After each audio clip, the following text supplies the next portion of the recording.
Let's get going. First, we're going to talk bodywork, and then we're going to talk roller derby.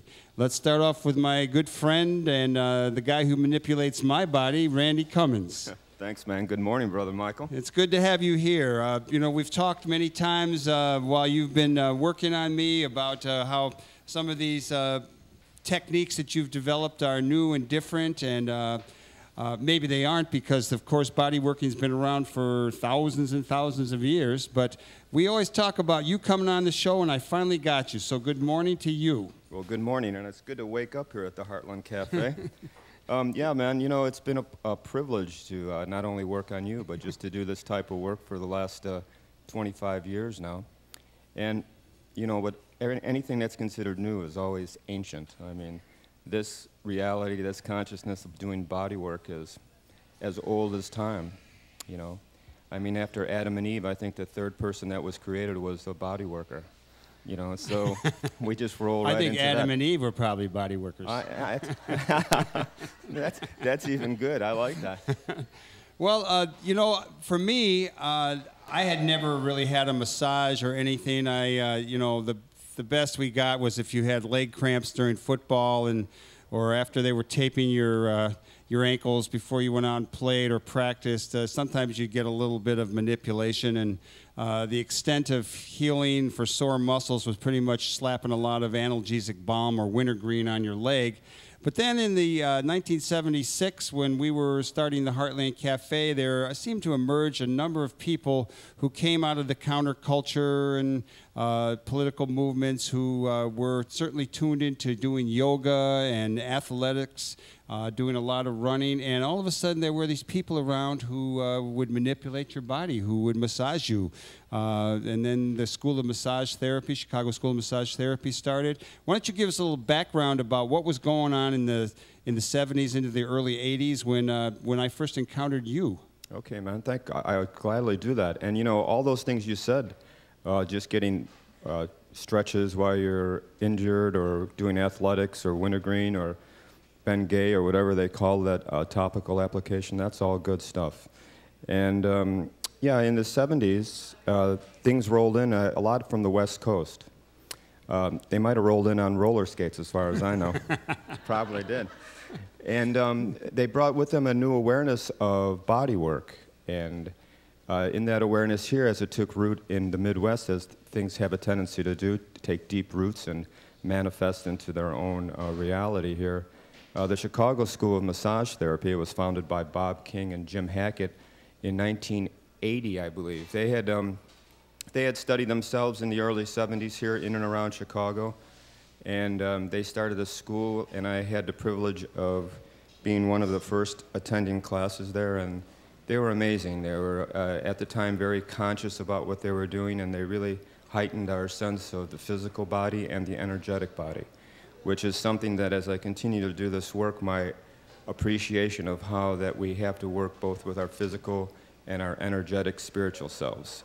And that's what's really taken root here in Chicago and all over the world, is the awareness of getting body work, of giving body work, of establishing a sense of self-care and self-love and self-appreciation continues to grow here. So, Randy Cummins, tell me how you were drawn to this. You know, the first I remember you is you had a friend and you had these hacky sacks and juggling balls made out of wheat berries, and you'd come up from southern Illinois, as I recall. Although I know you're really a Southside greaser guy. You know? I am a Southside greaser guy, but somehow I was living in Carbondale on a commune, and I bumped into a lovely angelic woman who was making juggling balls and hacky sacks and purses, and she beguiled me with her hippie charms, and I was traveling around with her, and one of the places that we did come in here was here in Chicago, and that's when I first met you.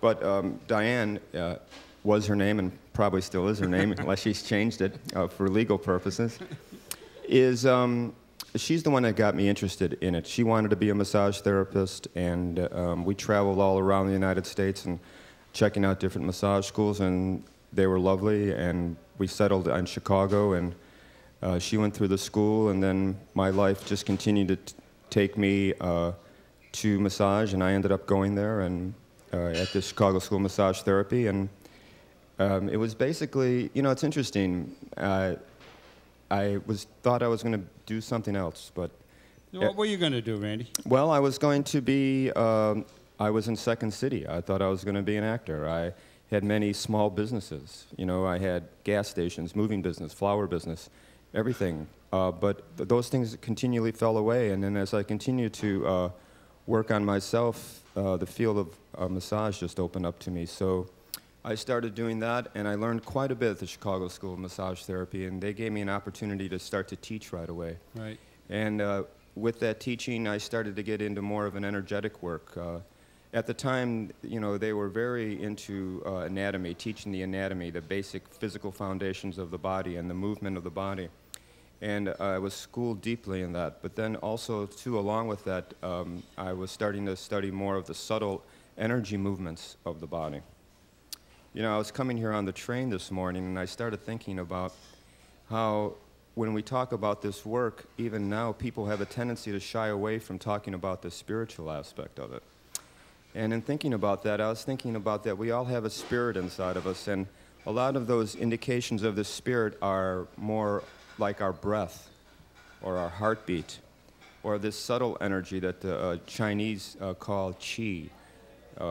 And it's this underlying life spirit that we work with. And that's the thing, I think, that if we get in touch with our spirit, all the physical things start to manifest along those lines. So we have to really work on working not only our physical body, absolutely, but also our deeper sense of self, our deeper sense of movement. And I think that a lot of the body work that's coming about now with the yoga, the meditation, the subtler movements, Feldenkrais, the Thai massage, they're all looking more towards not only addressing the physical body, but also cradling and holding and opening those more subtler movements of the energy in our body. I want to touch a little bit on the different techniques and kinds of body work, whether they be just sheer manipulation or releasing the spirit energy within one. But you and I were talking the other day about history, and getting ready here. He's getting comfortable. You were talking about the evolution of body work and how every culture had some kind of a technique. So why don't you give a little, I mean, you did mention Adam and Eve early on. And we went way we back both right agreed that Adam and Eve were body workers. But can you talk a little bit about other cultures and the kind of body works and techniques and healing things, not only herbs and that kind of thing, but the actually hands-on the body that you are aware of? Oh, sure. Well, you know, again, when you study something, allow yourself to really get into something, you naturally go back to the history of the thing. And the history of bodywork is reflected, you're right, in all cultures. And a lot of the times, the people that were the designated body workers of the tribe, we'll use tribe, were the shamans or the priests. And they were designated to be doing different types of movement of the body. I mean, it's a natural reaction. You really don't have to be schooled, per se, in doing body work. We have natural instincts that we know that if something hurts, we naturally rub it. That if something can't be moved, we try to gradually coax it more into a bigger range of motion. So some of the history comes from, like the Chinese, the Asian cultures. Because they were more of a rural people, they were more in touch with the movement of the planet and change of the seasons. They got to see that all those things that occur in the outside happen on the inside of us. So they had more of a tendency to use herbs, things that were growing at the time when the illness came, time of year. They started applying herbs, and in that herbs, depending on what location people lived in. If they lived in a colder climate, a lot more hot was applied, and vice versa. That they started noting that if you were climbing a mountain and you came back and your back hurt, that if they moved some points on the base of the neck, just by trial and error, that it would relieve the pain.